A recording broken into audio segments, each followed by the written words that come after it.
বর্তমান প্রজন্মে দাঁড়িয়েও সমাজের একাংশ মানুষ কুসংস্কারে আবদ্ধ। আজও জঙ্গলমহল পুরুলিয়ার বিভিন্ন গ্রামে শুনতে পাওয়া যায় ডাইনি অপবাদের কথা, আবার কোথাও শোনা যায় ভূত প্রেতের কথা। কিন্তু বিজ্ঞানের এই যুগে দাঁড়িয়ে তা সম্পূর্ণই ভিত্তিহীন।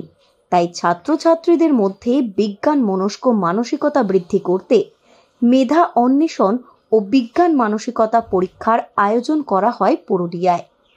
পশ্চিমবঙ্গ বিজ্ঞান মঞ্চের উদ্যোগে পুরুলিয়া জেলার প্রায় ৩৫টি কেন্দ্রে ৪টি ভাষায় এই মেধা অন্বেষণ পরীক্ষার আয়োজন হয়। তৃতীয় শ্রেণী থেকে নবম শ্রেণী পর্যন্ত ৫,০০০ জন ছাত্রছাত্রী অংশগ্রহণ করে এই মেধা অন্বেষণ পরীক্ষায়। বাংলা, ইংরাজি, হিন্দি, উর্দু এই ৪টি ভাষায় এই মেধা পরীক্ষার আয়োজন হয়। এ বিষয়ে পশ্চিমবঙ্গ বিজ্ঞান মঞ্চ পুরুলিয়া শাখার সম্পাদক ডক্টর নয়ন মুখার্জি বলেন, শিশু বয়স থেকেই বিজ্ঞান সচেতনতা প্রয়োজন। কুসংস্কার, অন্ধবিশ্বাস বিরোধী সমাজ তৈরি করতে ছোটবেলা থেকেই পড়ুয়াদের বিজ্ঞানের প্রতি সচেতন হওয়া উচিত। শিশুকাল থেকেই তারা যদি বিজ্ঞানের প্রতি সচেতন হয়, তাহলে কুসংস্কার মুক্ত সমাজ গড়ে উঠবে। এই পরীক্ষা শিশুদের মধ্যে বিজ্ঞানের ভাব সঞ্চারে গুরুত্বপূর্ণ ভূমিকা পালন করবে।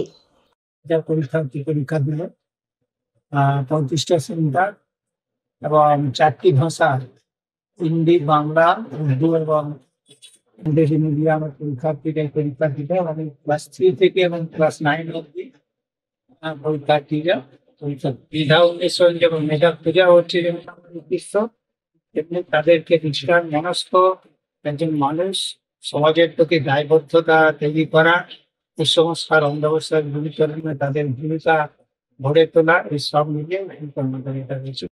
প্রতি বছরই এই পরীক্ষার আয়োজন হয়ে থাকে পশ্চিমবঙ্গ বিজ্ঞান মঞ্চের উদ্যোগে। এবছরও তার ব্যতিক্রম হয়নি। মূলত শিশুদের মধ্যে কুসংস্কার ও অন্ধবিশ্বাসের ছায়া যাতে না পড়ে, তারা যাতে বিজ্ঞান মনস্ক ভাবনা নিয়ে জীবনে চলার পথে এগিয়ে যেতে পারে, সেই উদ্দেশ্যেই এই পরীক্ষার আয়োজন করে থাকে পশ্চিমবঙ্গ বিজ্ঞান মঞ্চ।